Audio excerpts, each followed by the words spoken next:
Bonjour à tous et bienvenue dans notre monde.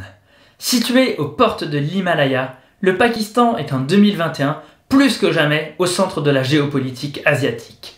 Aujourd'hui, dans Géopolitica, nous allons voir les relations géopolitiques de ce pays avec trois de ses voisins, l'Afghanistan, l'Inde et la Chine.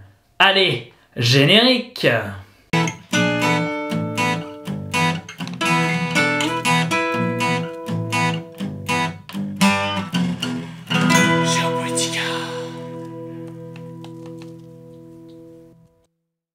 Avant de rentrer dans le vif du sujet, commençons par un petit point géographie du Pakistan.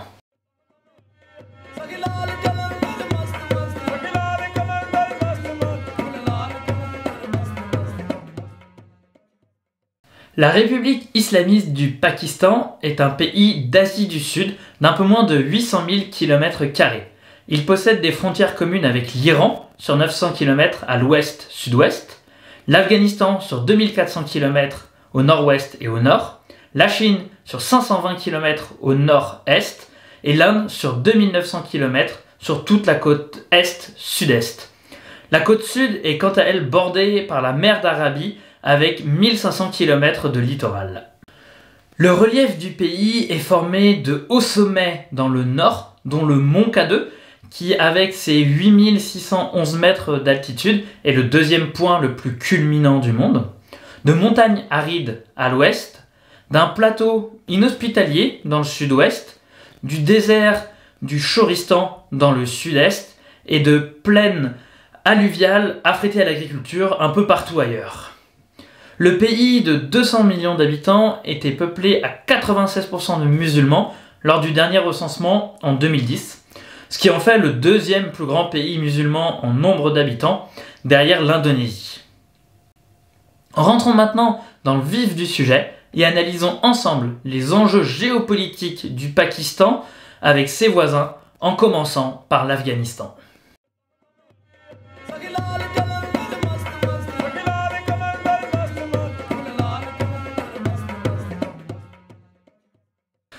Comme vous en avez très certainement entendu parler, le 15 août 2021, l'Afghanistan a été repris par les talibans après 10 ans de guerre avec ceux-ci entre l'armée afghane et les États-Unis. À la chute du régime taliban en 2001, de très nombreux talibans se sont réfugiés au Pakistan afin de fuir l'armée américaine et organiser la résistance. Depuis lors, le Pakistan entretient une relation vraiment très ambiguë à l'égard des talibans. À la fois en les combattant, donc principalement dans les zones tribales, qui sont des régions montagneuses du nord-ouest, mais aussi à la fois en couvrant leur agissement. Ainsi, les services de renseignement, aussi appelés l'ISIS, sont régulièrement accusés par les pays occidentaux de fournir des renseignements militaires aux talibans. Maintenant que les talibans ont repris le contrôle de l'Afghanistan, les autorités pakistanaises surveillent avec grande attention la situation dans son pays voisin. En effet, les talibans sont désormais bien plus forts que lors de leur chute, et surtout, ils sont surarmés, car ils ont fait la main basse sur les équipements américains qui avaient été vendus à l'armée régulière afghane. Donc renforcés par leur victoire en Afghanistan, les talibans pourraient être tentés de reprendre le contrôle des zones tribales pakistanaises, peuplées principalement de l'ethnie Pashtun, à laquelle appartient les talibans. De plus, certains talibans ont un mauvais ressenti du gouvernement pakistanais, puisque bien que celui-ci ayant eu des relations ambiguës avec eux, il a quand même tout de même fortement aidé les Américains lors des 20 ans de guerre de l'Afghanistan. Donc dans ce contexte, il pourrait bien que les attentats et attaques se multiplient sur le territoire pakistanais, ce qui pourrait avoir de très gros impacts sur la géopolitique régionale. Après avoir vu l'Afghanistan, passons maintenant aux relations avec le voisin et éternel ennemi, l'Inde.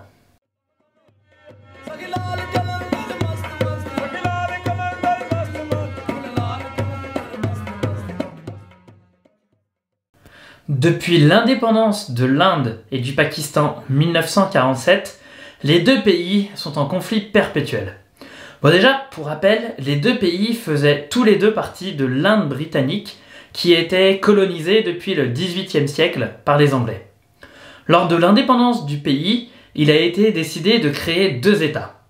D'un côté, l'Inde, regroupant principalement les populations hindoues, et de l'autre côté, le Pakistan, regroupant les populations musulmanes, lui-même étant scindé en deux parties, avec le Pakistan occidental, qui correspond au Pakistan actuel, et le Pakistan oriental, qui correspond aujourd'hui au Bangladesh, qui est devenu indépendant en 1971.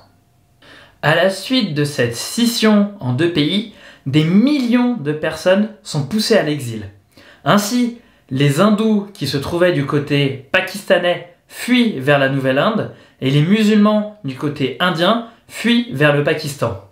Le chaos qui suit la partition provoque la mort d'environ 300 à 500 000 personnes et suscite 10 à 15 millions de déplacés et des milliers de viols.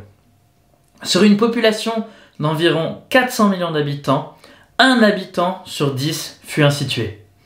Le principal point de crispation aujourd'hui entre les deux États reste le contrôle du Cachemire, qui est lui aussi né à la suite de l'indépendance des deux pays. L'État du Cachemire du temps de l'Inde britannique bénéficiait d'une autonomie assez importante par rapport au pouvoir central.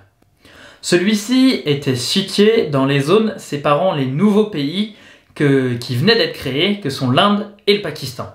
La question de son rattachement à l'un des deux États vient très rapidement sur le tapis. Le Pakistan revendique ce territoire à majorité musulmane, mais le Maharaja hindou qui le dirige opte pour l'indépendance. Mais confronté à l'insurrection de tribus venues du Pakistan pour lui forcer la main, le prince est contraint de demander l'aide à l'armée indienne.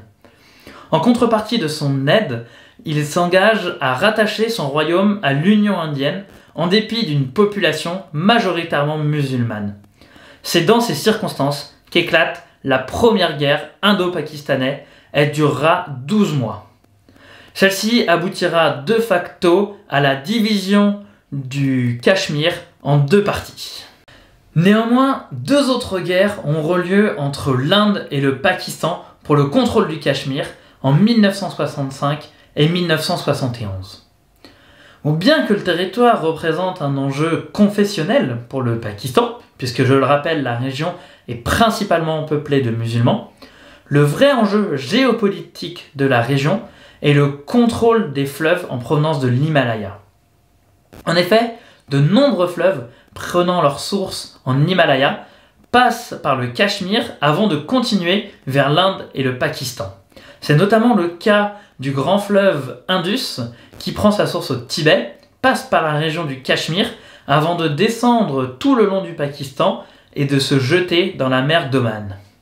Ce fleuve est vital pour la population pakistanaise car il alimente une très grande partie des récoltes du pays et permet aussi une production importante d'électricité grâce aux barrages hydroélectriques.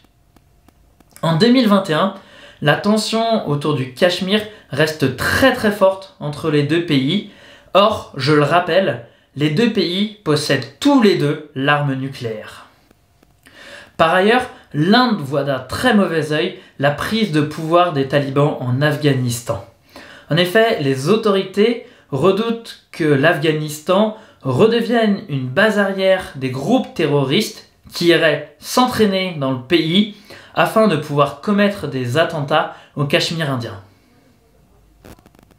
Après avoir vu les enjeux géopolitiques du Pakistan avec ses voisins à l'ouest et à l'est, passons maintenant aux enjeux géopolitiques avec son voisin du nord, à savoir la Chine.